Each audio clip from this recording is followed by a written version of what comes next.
আরে আজীব কথা আছে কিতাবে, আজরাইল মালাকুল মউত পৃথিবীবাসীকে ডাক দিয়া বলে, হে জগৎবাসী, মানুষ আমারে বড় ভয় পায়, আমি জান কবজ করি, আমি মানুষের রুহু কবজ করিলে মানুষের চিৎকার শুরু করে, কান্নাকাটি শুরু করে, মইরা গেছে, ঠিক না? তাইলে মনে হয় যেন মানুষ আমারে বড় অপছন্দ করে, আমি মালাকুল মউত আইলেই সবার অপছন্দ, আমি জান নিয়ে নেই। কিন্তু তোমরা কি জানো, আমি তো জান নিয়ে ক্ষতি করি না, বরং আমি জীবন নিয়ে আল্লাহর মোমেন প্রিয় বান্দাকে তার সবচেয়ে প্রিয় বন্ধু আল্লাহর সাথেই তো মিলাইয়া দেই। আমি ক্ষতি করলাম কই? ক্ষতি করলাম কই? বাটপার সিটারের না অসুবিধা হইতারে, মোমেনের সমস্যা কি? বোঝেন নাই কথাটা? বাটপার সিটার তো দুনিয়াতেও সমস্যা, নাফরমান তো দুনিয়াতেও অসুবিধা। হ্যাঁ, এই জন্য আজরাইল বলে, আরে আমি তো জান কবজ করি না, বরং আমি বন্ধুকে বন্ধুর সাথে মিলাইয়া দেই, বন্ধুকে বন্ধুর সাথে মিলিয়ে দেই। রাসূলুল্লাহ সাল্লাল্লাহু আলাইহি সাল্লাম বলেন, ইউহিব্বুল ইনসানু আল হায়াতা ওয়াল মাউতু খায়রুন লিনাফসিহি। নবীজির হাদিস, নবীজি বলেন, হায় লোকেরা বেঁচে থাকতে ভালোবাসে, অথচ সে যদি জানতো তাহলে বুঝতো মৃত্যুই ছিল তার জন্য বেশি উত্তম, মৃত্যুই ছিল তার। হযরত আবু হুরায়রা রাদিয়াল্লাহু তাআলা আনহু, ওনার জামানায় আবু হুরায়রা সাহাবী, একদিন কোনো এক লোককে দেখতেছিলেন যে কোথাও যাচ্ছে। তো আবু হুরায়রা জিজ্ঞেস করছেন যে, ভাই কই যাচ্ছ? বলছে, বাজারে যাচ্ছি, কিছু কেনাকাটা আছে। উনি মহব্বত করে মনের আবেগে বলতেছেন, বাজারে খুঁজো মৃত্যু কিনতে পাওয়া যায় কিনা, তাইলে আমি মৌত কিনে নেব, আমার আল্লাহর কাছে পৌঁছে যাব। হযরত খালিদ ইবনে মি'দান রাদিয়াল্লাহু তাআলা আনহু, একজন সাহাবী, উনি বলেন, কেউ যদি আমারে বলতো ওই নির্ধারিত যেই রশি এতটুকু দূরে, সবার আগে দৌড়াইয়া গিয়া প্রথম ওই রশিটা ধরতে পারলে মৌত হবে, তিনি বলেন আমি চেষ্টা করব সবার আগে সেই রশি ধরে মৃত্যুবরণ করে আমার আল্লাহর কাছে পৌঁছতে। ইমাম আবু হাজেম একজন বড় ইমাম ছিলেন, উমাইয়া একজন খলিফা হারুনুর রশিদের আমলে। তো হারুনুর রশিদ বাদশাহ একদিন জিজ্ঞাসা করছে ওই বুজুর্গকে, হে আল্লাহর প্রিয় বান্দা আবু হাজেম, আমরা মৃত্যুকে এত অপছন্দ করি কেন, মরতে চাই না কেন, বেঁচে থাকতে চাই কেন? উনি বলছে, মানুষের নিয়ম হলো, ওই বুজুর্গ বলতেছে, মানুষ যেই জায়গা আবাদ করে আর যেই জায়গা তার আবাদ করে নাই অনাবাদী, মানুষ আবাদী জায়গায় থাকতে চায়, অনাবাদী জায়গার মধ্যে থাকতে চায় না। তোমরা মূলত দুনিয়াটারে আবাদ করছো, আখেরাতটারে বরবাদ করছো, এই জন্য দুনিয়ায় থাকতে চাচ্ছ।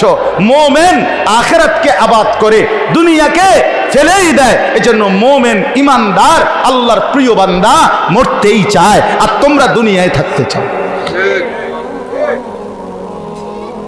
অতএব এক ইমানদারের বন্ধু আল্লাহ। ইমানদারের প্রথম বন্ধুকে, ওয়াল্লাযীনা আমানু আশাদ্দু হুব্বাল লিল্লাহ, সবচেয়ে বেশি ভালোবাসা আল্লাহর জন্যে, সবচেয়ে বেশি ভালোবাসা আল্লাহর জন্য। এবার আসেন এই আয়াতের বক্তব্যটা কি?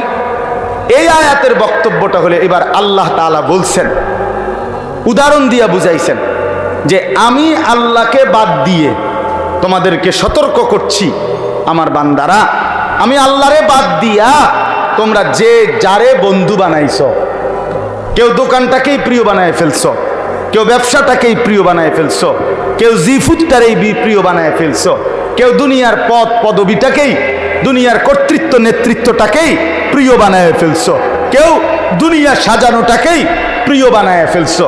এই আল্লাহকে বাদ দিয়ে যে যাকে কি বানাইছো, ডাক দিচ্ছ, প্রিয় বানাইছো, বন্ধু বানাইছো, আপন করে নিছো, অর্থাৎ এই প্রিয়, এই ভালোবাসা দুনিয়ার এই কোনো জিনিস, ব্যক্তি, বস্তু, কোনো কিছুকে ঘনিষ্ঠ হতে গিয়ে আল্লাহকে ভুলে গেছো, ইবাদতকে ভুলে গেছো, আখেরাতকে ভুলে গেছো, নামাজকে ভুলে গেছো, হালাল হারাম ভুলে গেছো।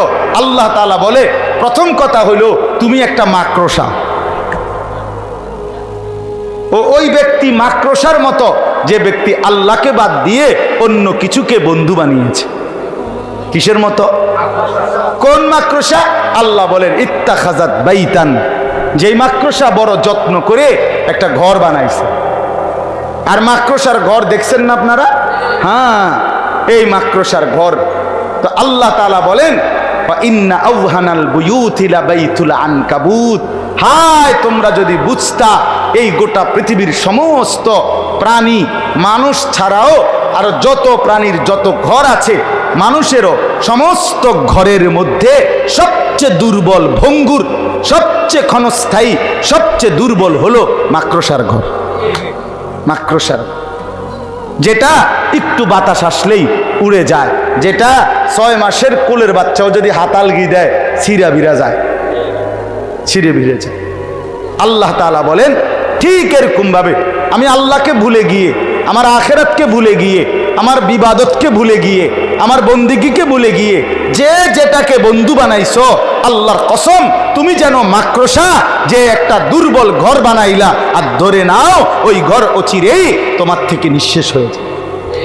এই বাজার তোমারে রাইখা, বাজার এখানে রাইখা তোমারে কবরে পাঠাই দিবে, এই দোকান এখানে রাইখা তোমারে কবরে পাঠাই দিবে। এখন আর বন্ধুদের আড্ডা ছাড়তে মন চায় না, মোবাইলের নেশা ছাড়তে মন চায় না। হ্যাঁ, অচিরেই এমন একটা সময় আসবে যদি হায়াত পাওয়া যায়, আর না পাইলে তো তার আগেই শেষ, তার আগেই শেষ। তো আল্লাহ তাআলা বলেন আমি আল্লাহকে বাদ দিয়ে যারা দুনিয়ার যেই কোনো জিনিসকে বন্ধু বানালো, কামাসালিল আনকাবুত, ওই লোকটা যেন মাকড়সার মতো। প্রথমত লোকটা কি? মাকড়সা। ইত্তাখাযাত বাইতান, যে একটি ঘর বানালো, মাকড়সার ঘর, মানে আমারে বাদ দিয়া যেটারে ধরলো সে যেন মাকড়সার ঘর বানাইলো। ওয়া ইন্না আওহানাল বুয়ুত লাবাইতুল আনকাবুত, আর এটাও জেনে নাও বান্দা সবচেয়ে দুর্বল ঘর মাকড়সার ঘর। অর্থাৎ আমি আল্লাহরে বাদ দিয়ে যদি গোটা পৃথিবীটাও তুমি তোমার সঙ্গে লাও, তারপরও মনে রাখো এটা একদমই দুর্বল, একদমই দুর্বল, একদমই দুর্বল। গোটা পৃথিবী আপনার পক্ষে, কিন্তু আপনার ফেডে অসুখ, আপনার বেল আসেনি। হ্যাঁ, 1 ঘন্টার মধ্যে আপনি 4 বার বা 6 বার বাথরুমে গেছেন, আপনি যে হুইতে লাইলেন, আপনার না বহুত বড় মাত বড়, আপনার ফুট না ইটালি দেয়। কথা বলেন না কেন? আপনার ফুট না কি থাকে? ইটালি থাকে। আপনার না বাইরে বিল্ডিং করছেন, তা আপনি যদি ছিটতে গেছেন, কি সমস্যা কি থাকে কাকা? হ্যাঁ, কইেন না হুজুর, মনে হয় না আর ভাবছি কি তার সমস্যা, কি তার শুধু যাইতে আছে বাথরুমে, শুধু যাইতে আছে আর আইতে আছে। কি হইছে? পায়খানা পড়ছে, পায়খানা।